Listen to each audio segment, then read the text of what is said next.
15টা কাজ যখন মানুষ করে তখন আল্লাহর পক্ষ থেকে কি হয়? আযাব নাযিল হওয়া আরম্ভ হয়। তার মানে এখন আর বাধা থাকে না, আযাব আসতে আর কোনো বাধা থাকে না। এই 15টা কাজের ভিতরে একটা হলো ওয়ারুফিআতিল আসওয়াতু ফিল মাসাজিদ, মসজিদের ভিতরে উচ্চ স্বরে কথা বলবে। আল্লাহ আমাদের হেফাজত করুক, সবাই বলি আমিন। তো মসজিদের ভিতরে কথা বলা যাবে না। আমাদের অবস্থা হইল শুধুমাত্র কথা বলি না, আমরা মসজিদে বসে একজন আর একজনের গীবত পর্যন্ত করি। মসজিদে বসে মানুষের গীবত আমরা করি। আল্লাহ আমাদের হেফাজত করুক, সবাই বলি আমিন। তো মসজিদে দুনিয়াদারি কোনো কথা বলা যাবে না, মসজিদে কারো ব্যাপারে কোনো গীবত করা যাবে না। মসজিদে কেমন ভাবে থাকতে হবে, কেমনে থাকতে হবে, এই ব্যাপারে একটা হাদিস আছে, শোনাবো তো? কি শোনাবো হাদিসটা? আল্লাহ রাসূল আল্লাহর হাবিব সাল্লাল্লাহু আলাইহি ওয়াসাল্লাম বলেন, কোন মানুষ যদি বাড়িতে নামাজ আদায় করে মসজিদে না যায়, কোন মানুষ যদি বাজারে নামাজ পড়ে মসজিদে না যায়, এখন বাড়িতে আর বাজারে নামাজ পড়ার তুলনায় কোন মানুষ যদি মসজিদে গিয়ে নামাজ পড়ে, আল্লাহ রাসূল আল্লাহর হাবিব সাল্লাল্লাহু আলাইহি ওয়াসাল্লাম বলেন, এই মানুষটা 27 গুণ সওয়াব বেশি পায়। বলি সুবহানাল্লাহ। আপনি বাড়িতে নামাজ পড়লেন, বাজারে নামাজ পড়লেন, এর বিপরীতে আপনি যদি মসজিদে এসে নামাজ পড়েন, মহল্লার মসজিদে নামাজ পড়েন, কত গুণ সওয়াব বেশি? 27 গুণ সওয়াব বেশি।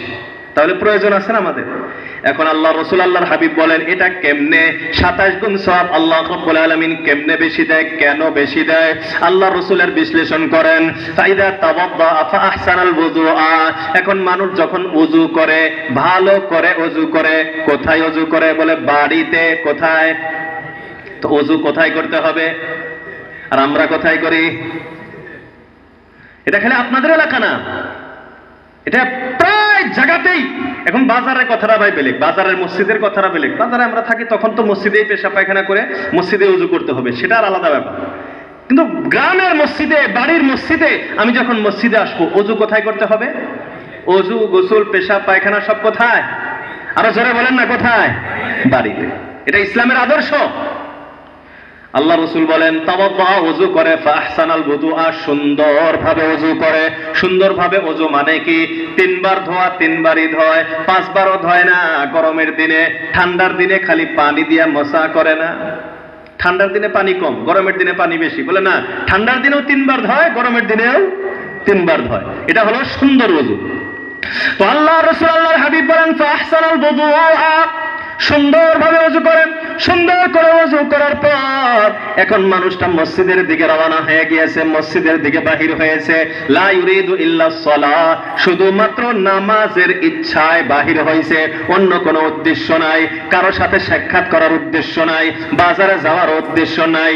মসজিদে আইতেছে শুধুমাত্র নামাজের ইচ্ছা নিয়ে।